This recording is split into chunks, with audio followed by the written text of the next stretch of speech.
They are as much factories as boats, able to catch, process and freeze on board tens of thousands of fish at a time.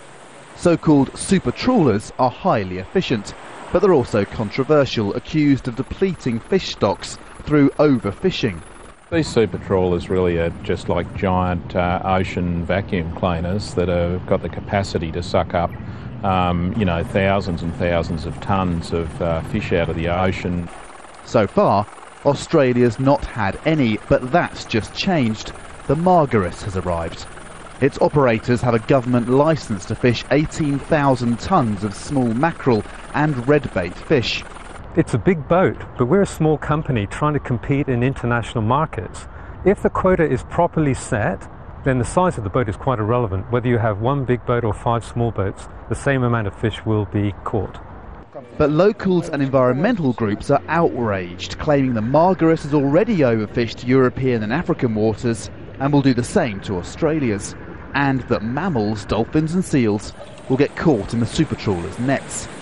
Concerned too are small-scale recreational fishermen. This is the feedstock of the fish that we fish for, the tuna, the billfish and the marlin and the like. So if you take the food, their diet out of the food link, then effectively those fish won't come down to Tasmanian waters and we won't have a tuna and billfish fishery on the east coast of Tasmania, which is the single thing that most recreational fishers are deeply concerned about.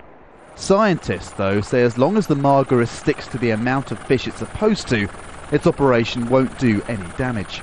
The Small Pelagics Research Advisory Group, which is the crowd that sits and looks at all of the science, has made a good determination about the total allowable catch, and we think that it's very conservative.